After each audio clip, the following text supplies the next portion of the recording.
Sulm terrorist në Manchester, 22 të vrarë, 10 të plagosur, shumica e viktimave fëmijë, kamikazi hodhi veten në erë gjatë një koncerti, ISIS merr përgjegjësinë. Parlamenti zhbllokon vetingun duke votuar anëtarët e opozitës në lidhje komisioni i parë për vlerësimin e të gjithë kandidatëve që plotësuan kriteret.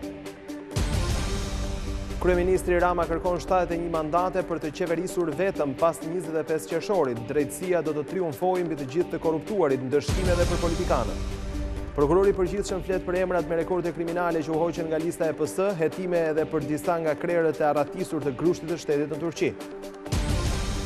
Vendim qesharak për autorët e sulmit në Parlamentin e Maqedonisë, gjykata e Shkupit dënon vetëm me kusht dhunuesit e deputetëve, huliganët priten si heroj.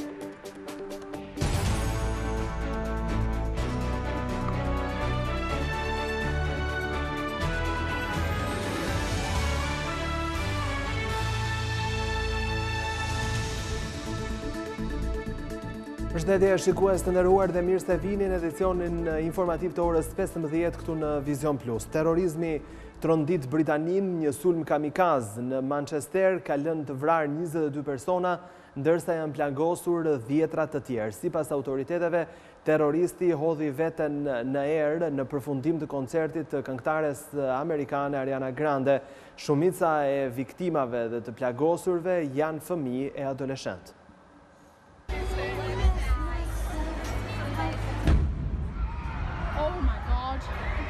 ISIS merr përsipër sulmin kamikaz në Manchester në fund të koncertit të këngëtares së njohur amerikane Ariana Grande, ku 22 persona, shumica fëmijë, humbën jetën dhe shumë të tjerë u plagosën.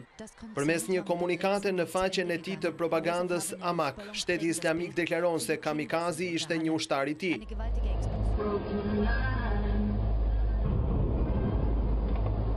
Autori mbetet i pa identifikuar, ndërkohë që policia ka arrestuar një 23 vjeçar në jug të Manchesterit, i dyshuar se ka lidhje me ngjarjen. Burime nga forcat e sigurisë i thanë mediave se autori rezulton të ketë qenë një person i njohur për autoritetet dhe se ai ishte në nënvëzhgim, por përsëri ka mundur t'i shpëtojë mbikëqyrjes së tyre.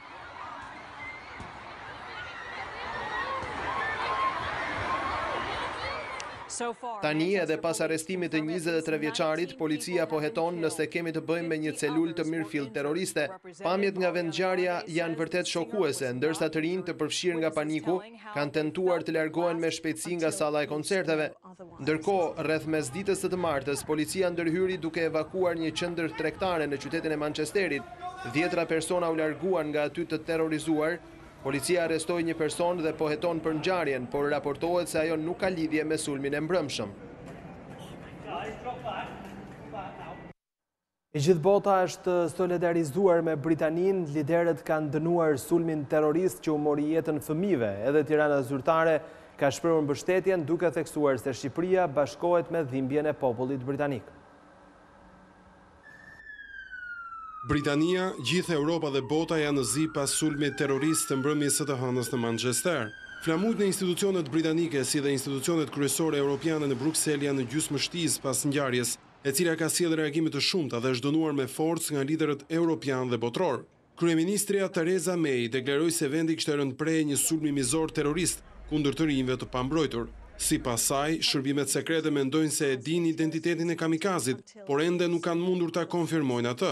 Autoritetet britanike kanë shtuar masat e sigurisë në mbar vendin dhe ka shtim të pranisë policore të armatosur në qytetet kryesore. Ndërkohë, nga bota nuk kanë munguar mesazhet e solidaritetit me popullin dhe qeverinë britanike, që nga Australia, Kina, Shtetet Bashkuara dhe gjithë shtetet evropiane. Për shpërthimin kamikaz kanë reaguar edhe autoritetet shqiptare, që e kanë cilësuar atë një akt mizor terrorist, duke e dënuar forcërisht dhe duke shprehur të gjithë solidaritetin me viktimat dhe familjarët. Ka sulmin në Manchester nuk ka shqiptar mes viktimave apo të plagosurve, lajmin e konfirmon për Vizion Plus ambasadori ynë në Londër. Qiriako Qirko thot se përfaqësia diplomatike është në kontakt të vazhdueshëm, ndërsa forcat e sigurisë janë në gatishmëri të plotë. Informacionet e deritanishme tregojnë që nuk ka shqiptar ndërmjet dëmtuarve apo të plagosurve. Gjithë qyteti është në peshën e kësaj ngjarje, jo vetëm qyteti, por gjithë vendi. Masat jashtëzakonshme po merren për të identifikuar nëse personi pra është i vetëm apo është pjesë e një rjeti terrorist, gjithë organizmat janë në angazhim maksimal për të bërë zbardhjen e plotë dhe për të bërë verifikimet përkatëse nëse jemi para nga ata që quhen ugjet e vetmuar apo është pjesë e një grupi më të gjerë se kaq. Ka qenë në përfundim pra të koncertit të Ariana Grandes, ka qenë një moment specifik sepse është pikërisht në atë periudhën që njerëzit dalin nga koncerti dhe ka qenë në segmentin që lidh këtë ambientin ku realizoi koncerti me Victoria Station, që domethënë është shumë e populluar dhe ndoshta midis viktima mund të ketë dhe prej atyre dhe apo të plagosura që janë bërë pjesë e konfuzionit që ndodh në këto raste. Mazhoranca dhe opozita miratuan mbrëmjen e së hënës të komisionet e vettingut duke i hapur rrugë zbatimit. Po përpara votimit, Ben Blushi replikoi me kryeministrin Edi Rama, ndërsa akuzoi opozitën se e shiti kaosën e saj. Deklaratat e Blushit sollën edhe reagimin e ish kreut të demokratëve Berisha, fjala e të cilit shkaktoi të qeshura në sallë. Në orë të vona të mbrëmjes së të hënës, parlamenti i votoi ngritjen e komisioneve të vettingut. Palët kishin rënë dakord mos kishte fjalime, por nuk mungoi përplasje e deputetit të Libras me kryeministri. Ben Blushi i tha se tashmë qeveria është ndarë në 3 pjesë. Kundër gjithëve, sepse është e vetmja mundësi për ta pastruar Shqipërinë nga të gjithë ju bashkarisht. Jeni bashkë, e ka më kollaj, e kemi më kollaj. Edhe Fanori kishte drejt natyrisht, edhe 100 vjet më vonë ka drejt kur tha: "Korrini dhe shtypini, ka ndarje punëtor që nga Shkodra gjerë në Vlorë. Kjo ka ndorë 25 qershor e do ja grisin bluzën këtij. Atë bluzën që mban gjoks, sa nuk është bluza e Shqipërisë. Është tatuazhi i turpit mi trupin e këtij, edhe gjithëve ju. Keni vetëm një hall. Ju ka ikur tepsia Blush.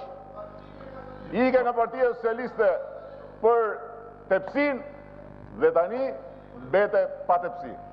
Je njeri i tepsive pavarësisht se këtu tund të spijet e mediokritetit tënd. Por pjesa më pikante e seancës së jashtëzakonshme ishte reagimi i ish kryeministrit, i cili ironizoi deputetin e Libras. Duke të dëgjuar ty, konstatoj një shpërthim xhelozie të papërmbajtur. Tani si mjek do të shpjegoj, si psikolog. Xhelozia është sentimenti që lind në dashuri, i cili prodhohet nga frika se personi i dashuruar preferon ta shti dike tjetër. Njerëz me ndjejemi ne. Këshilla ime prapë medikale për ty është kjo, por xhelozia shkatron dashurinë, prandaj me karar se qëllimi yt është të kthehesh aty nga dole. Deklaratat e Berishës shkaktuan të qeshura në sallën e parlamentit, çka bëri që edhe vetë kryetari i kuvendit në largim Ilir Meta të mos e mbante dot veten. Atëre vazhdoj me dashuri dhe pa xhelozi, votoj se. Në pjesën e dytë të seancës, parlamenti kaloi ndryshimet në kodin penal, sipas të cilave rastet e shitblerjes së votës dënohen me burg nga 1 deri në 7 vjet. Deputetët votuan gjithashtu edhe ligjin për financimin e partive, i cili detyron median të transmetojë spotet elektorale falas. Kandidatët në garë për organet që do të verifikojnë gjyqtarët dhe prokurorët do t'i nënshtrohen vlerësimit të komisionit të parë të vettingut. Të gjithë emrat do të thirren në seancat dëgjimore, ndërsa lista finale pritet të dalë pas 10 ditësh. Ka nisur punën komisioni i parë për ngritjen e organeve të vettingut, i cili ka për detyrë vlerësimin e 193 kandidatëve që kanë aplikuar për të qenë pjesë e organeve të rivlerësimit të prokurorëve dhe gjyqtarëve. Ky komision do të prodhojë një produkt, një listë përfundimtare, të cilën do t'ja përcjell Kuvendit të Shqipërisë për t'u vënë në dispozicion 2 komisioneve të tjera ad hoc, të cilat janë konstituuar po dje në seancë plenare me vendim të Kuvendit të Shqipërisë. Në emër të opozitës, deputeti Oert Bylykbashi vlerësoi rëndësinë që ka transparenca në procesin e verifikimit të kandidatëve. Në mënyrë që ky proces të jetë përtej çdo dyshim, e përjedhoj është në tagrin tonë, në detyrën tonë që të garantojmë jo vetëm skrupulozitetin në gjykimin tonë, por dhe transparencë për kandidatët. Përjedhoj të gjithë duhet të dinë në kohë për arsyet pse janë skualifikuar në mënyrë që të kenë mundësinë që të bëjnë atë që kemi ne për detyrë. Procesin e apelimit dhe ne në mënyrë për te çdo dyshimi t'i çojmë ata. Ky komision do të shurdojë të gjitha dosjet e aplikantëve, do t'i thorasë në seancë dyqimore, vetëm më pas do të marrë vendim. Sipas ligjit, komisioni ka 10 ditë kohë për të nxjerrë listën përfundimtare të kandidatëve që do të hyjnë në proces votimi. Pas kësaj mblitet komisioni i dytë, i cili zgjedh 12 anëtarë të komisionit posaçëm të kualifikimit, e më pas ai që zgjedh 7 anëtarë të kolegjit të apelimit. Në fund duhet të mblitet sërish parlamenti për të votuar anëtarët e organeve të vetingut, por ende është e paqartë nëse seanca do të mblitet para datës së zgjedhjeve apo deputetët do të thirren për votim pas 25 qershorit. Kryeministri deklaron se drejtësia do të ndëshkojë të gjithë të korruptuarit, qofshin këta edhe politikan. Nga Manza, Edi Rama tha se më 25 qershore alternativa e vetme që duhet votuar është Partia Socialiste. Një ditë pas votimit të vetingut në seancë, kryeministri shpreu i bindur se drejtësia do të triumfojë duke vënë përpara përgjegjësisë politikanët e korruptuar. Duke folur nga Manza gjatë një takimi me fermerët, Rama tha se qeveria është e vendosur ta çojë deri në palc thikën për të pastruar sistemin nga kanceri. Dhe vetëm kur palati i drejtësisë pastrohet nga gjykatët e korruptuar, atëherë do filloj drejtësia e re, përpara të cilës do jenë gjithë barabartë dhe atëherë patjetër që dhe politikanët që kanë bërë zullume, për cilat drejtësia do t'i kërkojë llogari, do paraqiten para drejtësisë dhe do marrin dëshkimin e merituar. Kjo është reforma në drejtësi. Gjitha partitë e kanë pas objektiv, gjitha kanë bërë përpjekje dhe çfarë kanë bërë? Kanë bërë atë që është bërë në 25 vjet në çerek shekulli në këtë vend, me të gjithë sektorët. Arno, Shqep. Rama kërkoi banorëve të zonës të votojnë Partinë Socialiste më 25 qershor si e vetmi alternativë që i duhet Shqipërisë. Me gjithë marrëveshjen, Partia Demokratike sipas kryeministrit mbetet një kërcënim për vendin. Me të njëjtin pasion, me të njëjtën këmbgulje.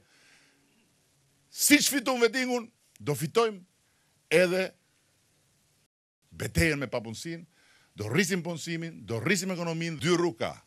O votoni Partinë Socialiste, që të vazhdojmë të ngrem ka dhe shtëpis, o çoni votën pastaj ke Partia Demokratike që t'i hynë themeleve siç e kanë zakon dhe t'i bëjnë def.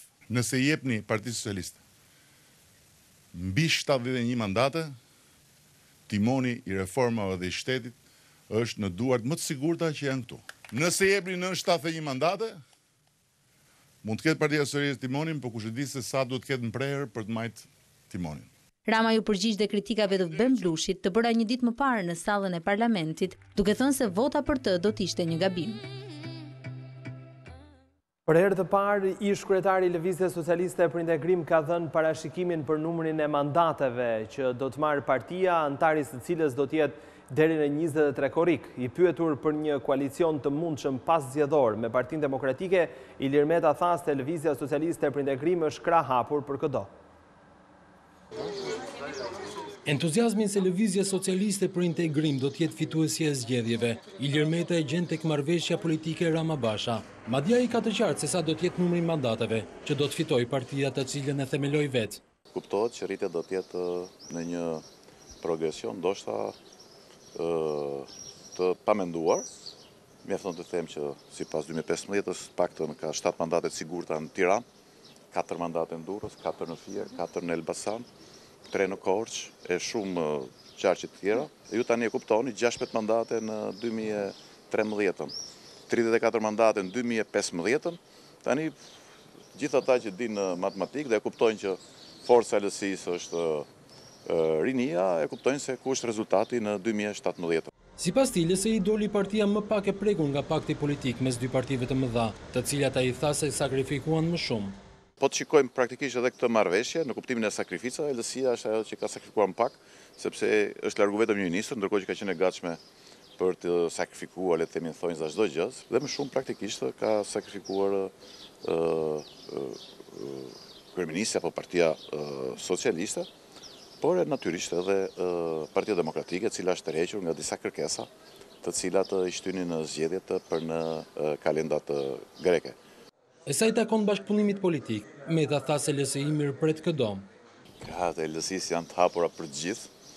Edhe për Partinë Demokratike? Janë për gjithë, këto janë çështjet të kryesisë Lëvizjes Socialiste për integrim.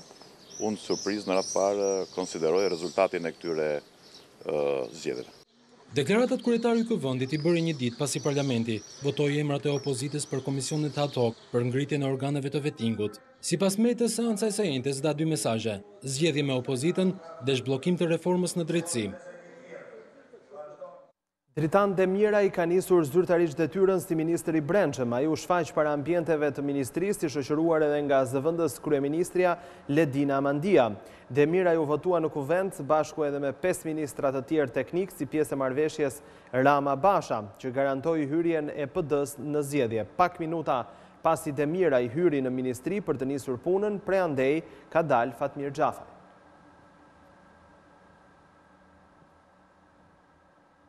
Prokurori i përgjithshëm pohoi sot se lista e kandidatëve të Partisë Socialiste kishte persona me rekorde kriminale, por që nuk u dorëzuan në Komisionin Qendror të Zgjedhjeve. Gjatë një konference në Tiranë, shefi i akuzës foli edhe për hetimet që po bëhen për disa nga krerët e grushtit të shtetit në Turqi që dyshohet se fshihen në vendin tonë. Për herë të parë, kryeprokurori Adriatik Llalla pohoi se listat paraprake që dërgoi Partia Socialiste për verifikim në organin e akuzës përmbanin emra që ishin me rekorde kriminale, por individët që u konstatuan me probleme sipas Llallës nuk u përfshin në listat përfundimtare për zgjedhjet e 25 qershorit. Kryeministri ka kërkuar paraprakisht verifikim në gjithë kandidaturave që ata mendoni për të kandiduar për partinë e tij. Verifikimet janë bërë dhe përfundimisht kemi konstatuar se këto individ nuk janë listën e kandidaturave të Partisë Socialiste. Numri 1 i akuzës foli edhe për grushtin e shtetit në Turqi. Sipas tij dyshohet se disa nga organizatorët fshihen në Shqipëri dhe për këtë po bëhen verifikime. Prokuroria turke kërkoi bashkëpunim të mëtejshëm me strukturat e prokurisë shqiptare për vënë në dispozicion për hetime në raste të cilat ata dyshohen se elementë përfshirë në këtë grusht shteti mund të fshihen edhe në Shqipëri. Dyshimet e autoriteteve turke se autorët e këtyre veprave penale të këtij grushti shteti për të organizuar në Turqi mund të jenë dhe persona që fshihen pas bizneseve. Në konferencën ndërkombëtare mbi qasjet hetimore ndaj organizatave kriminale që përdorin internetin të zhvilluar në Tiranë, kryeprokurori belg tha se çështja e Mark Frogut ende nuk është mbyllur, ndonse akuza për vrasje ndaj tij u rrëzua në Shqipëri. Ne nuk jemi të rrequr për akuzat ndaj shtetasit Mark Frogu. Ai u shpalli pafajshëm në shkallën e parë të gjyqësorit dhe aktualisht ndaj tij prezumohet drejta e pafajësisë. Por ka dhe shkallë të tjera të gjyqësorit dhe çështja është në apel. Në të ardhmen mund të dërgojmë dhe prokurorët tanë nga Belgjika për ta ndjekur nga afër këtë çështje që për ne është tepër sensitive. Në konferencën ndërkombëtare ishin të pranishëm edhe krerët e prokurorive të Italisë, Turqisë, Kosovës, Maqedonisë dhe Belgjikës. Ata diskutuan mbi luftën kundër krimit të organizuar, terrorizmit dhe krimit kibernetik. Një javë nga skadimi i afatit për procesin e rivlerësimit të pasurive, qytetarët dynden nëpër sportele, fluksi më i madh i aplikimeve në Tiranë. Qytetarët janë dyndur në sportelet e zyrave të regjistrimit për të bërë rivlerësimin e pasurive të tyre. Teksta afati po shkon drejt përfundimit vetëm në Tiranë, nga fillimi i këtij viti e deri tani janë bërë plot 51.000 aplikime.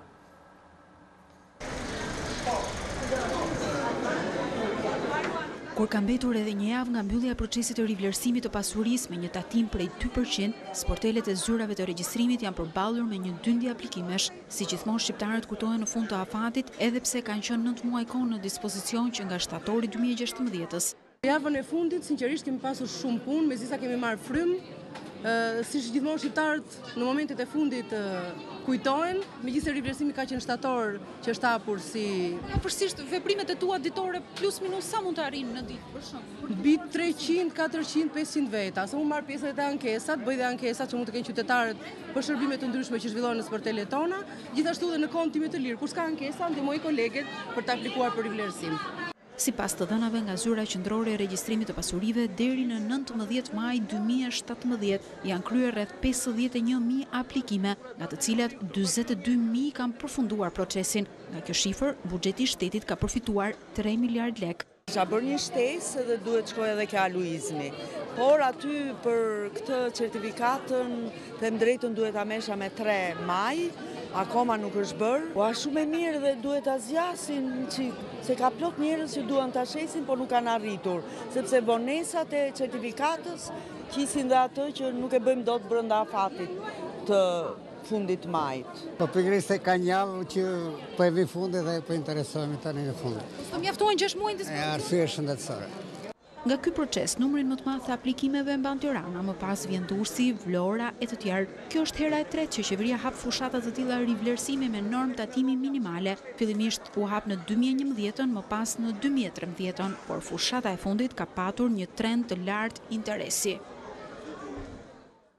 Ministria e Brendshme ka testuar aftësitë dhe kapacitetet në rast të sulmit me armë kimike. Stërvitja që u zhvillua me asistencën e ekspertëve të Bashkimit Evropian, sipas të shefit e emergjencave Shemsi Premçi, tregoi se Shqipëria është në gjendje të reagojë në kohën e dur. Ky është reagimi i shtabit të emergjencave në raste të sulmeve kimike ose ato terroriste. Sulmi u simulua në afërsi të aeroportit Nën Tereza. Njëherë zjarfiksit bën evakuimin e personave dhe transportin e të plagosurve.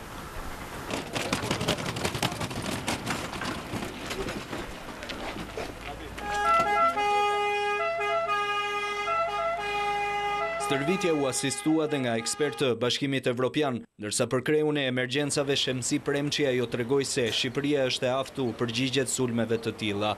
Normalisht unë mendoj që kjo stërvitje vlen për gjithë qytetarët e Republikës së Shqipërisë, për gjithë strukturat shtetërore, me qëllim që të mësojnë për mënyrën e reagimit në përpunimin dhe dekontaminimin e të gjithë objekteve dhe personave që kanë ndodhur në zonën e incidentit. Gjatë simulimit u testuan disa aspekte specifike të reagimit ndaj emergjencave me lëndë kimike dhe radioaktive. Bashkia po rikonstrukton një nga rrugët më problematike në qendër të Tiranës. Projekti sipas kryebashkiakut Veliaj do të përmirësojë gjithë infrastrukturën e zonës. Ndonë se jetojnë vetëm pak metra larg sheshit Skënderbej, banorët e rrugës Kajo Karafili në njësinë administrative nr. 10 përballeshin prej vitesh me baltë në dimër dhe pluhurin në verë, si pasojë e rrugës tërësisht të amortizuar e me gropa. Kryetari i Bashkisë së Tiranës, Erion Veliaj, inspektoi punimet e kryera dhe vlerësoi kontributin që japin për përmirësimin e infrastrukturës në kryeqytet edhe donatorët privat. Ne kemi filluar një seri investimesh në 110, ajo që ne quajmë një buqet rrugësh, kështu që spari i kërkojnë ndjes banorëve. Në shumicën e këtyre netve, duke filluar nga qershori deri në shtator, ne do të jemi me gjithë makineritë e rënda duke bërë investime, kryesisht asfaltime. Veliaj u kërkoi mirëkuptimin banorëve për çdo vështirësi që do të hasin gjatë kësaj periudhe, si pasojë e punimeve që do të kryhen në shumë zona të kryeqytetit. Ne jemi momentalisht duke punuar në disa rrugë, Kajo Karafili ishte një prej tyre, Mujo Ulqinaku një rrugë tjetër, kemi mbaruar bllokun tek Tregu Çam, kemi mbaruar bllokun tek Shallvaret, kemi mbaruar disa nga bllokët e njësisë. Por periudha e maj-shtatorit është periudha asfaltit. Veliaj nënvizoi si një mënyrë e mirë për të përmirësuar jetën në komunitet, sidomos në pallate dhe ambiente të përbashkëta, është fondi për komunitetin. Ai theksoi se banorët që janë organizuar dhe kanë zgjedhur administratorin mund të aplikojnë për të përfituar mbështetje financiare për merremetimet apo rikonstruksionin e pallatit. Megjithëse ngjarja u paqart nga pamjet filmike, gjykata e Shkupit ka vendosur të dënojë vetëm me kusht autorët e sulmit në parlament. Dhunuesit e deputetëve dhe gazetarëve janë pritur më pas me brohoritje si heroj pas shpalljes të vendimit. Gjykata e Shkupit ka vendosur të dënojë me kusht 9 të akuzuarit e përfshirë në sulmin e dhunshëm ndaj parlamentit në 27 prill, ku u dhunuan kryetaret e 2 partive të shumicës parlamentare, Zoran Zaev e Ziadin Sela, deputet të tjerë si edhe gazetar, që të gjithë akuzuarit e pranuan fajin në gjykat dhe kjo solli dënime shumë më të lehta për ta. Vetëm njëri nga të akuzuarit, Dimçe Ristovski, është dënuar me 1 vit e gjysmë burg me kusht, në raste në 5 vitet e ardhshme nuk do ta përsërisë të njëjtën vepër penale. Kurse për 8 personat e tjerë, dënimi me kusht u është shqiptuar në kohë zgjate prej 6 muajsh, në rast se për 1 vit e gjysmë nuk e përsërisin veprën penale. Pasi kanë dalë nga gjykata të akuzuarit për ngjarjet e dhunshme në kuvend, nga përkrasit e tyre janë pritur me duar trokitje, duke i trajtuar si heronj. Të gjithë janë pjesëtarë të grupeve ekstremiste dhe njihen si përkrahës të partisë së Gruevskit. Madje pamjet filmike kanë treguar se ata janë orientuar nga deputetët e VMRO-s. Më 27 prill pas zgjedhjes së Talat Xhaferit si kryetar i Kuvendit të Maqedonisë, një grup protestuesish hyn me forcë në ambientet e brendshme duke dhunuar deputetë e gazetarë. Qeveria greke nuk ka arritur të bindë dot ministrat e financave, çka ka bërë që të mos marrë këstin e radhës. Shefi e Eurogrupit u shpreh se Athina duhet të bëjë më shumë për reformat dhe se bisedimet do të vazhdojnë deri në takimin e radhës në 15 qershor.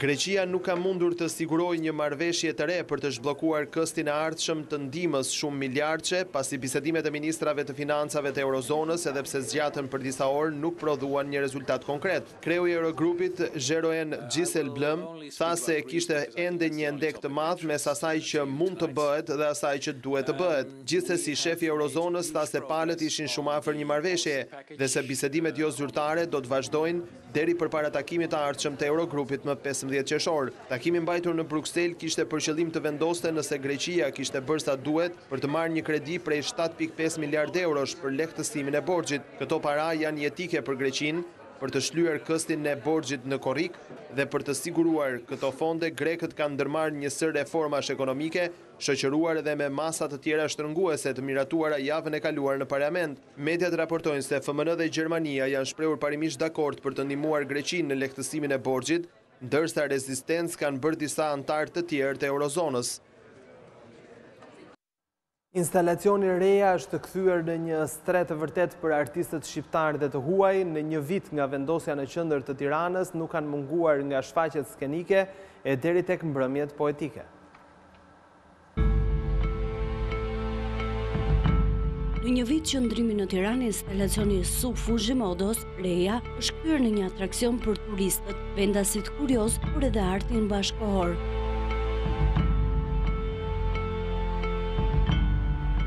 Numërohen jo pak eventet organizuar brenda këtij viti, duke shndërruar ren një vepër arti që përcjell art, që javët e para u përdor për lexime skenike, për mbrëmje poetike apo bashkëbisedime me artistë, derisa u zbulua që muzika, por edhe arti mund të përshtateshin në të.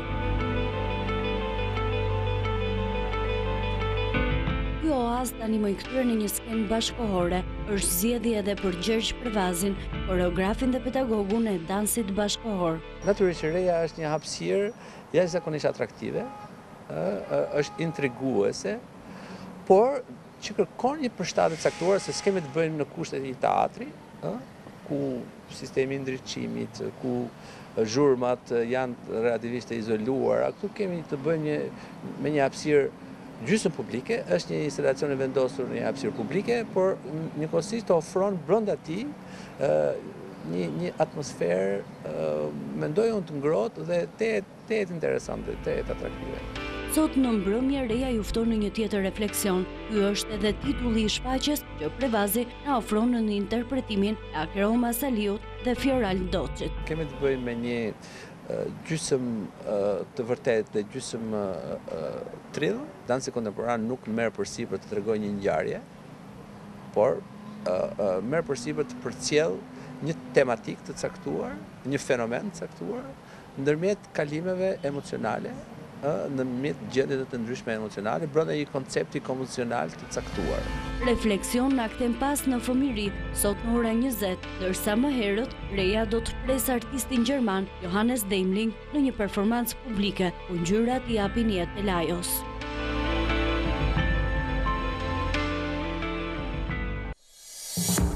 Sulm terrorist në Manchester, 22 të vrarë, 10 të plagosur, shumica e viktimave fëmijë. Kamikazi hodhi veten në erë gjatë një koncerti, ISIS merr përgjegjësinë. Parlamenti zhbllokon vetingun duke votuar antarët e opozitës, mblidhet komisioni i parë për vlerësimin e të gjithë kandidatëve që plotësuan kriteret. Kryeministri Rama kërkon 71 mandate për të qeverisur vetëm pas 25 qershorit, drejtësia do të triumfojë mbi të korruptuarit, ndërshkime edhe për politikanët. Prokurori i përgjithshëm flet për emrat me rekorde kriminale që u hoqën nga lista e PST, hetime edhe për disa nga krerët e arratisur të grushtit të shtetit në Turqi. Vendim qesharak për autorët e sulmit në Parlamentin e Maqedonisë, gjykata e Shkupit dënon vetëm me kusht dhunuesit e deputetëve, huliganët priten si heronj. Përfunduam këtu shikues të nderuar, por më shumë informacion në çdo moment të ditës ju gjeni duke klikuar në faqen tonë të internetit vizionplus.tv. Ndajemi këtu së bashku. Faleminderit për vëmendjen.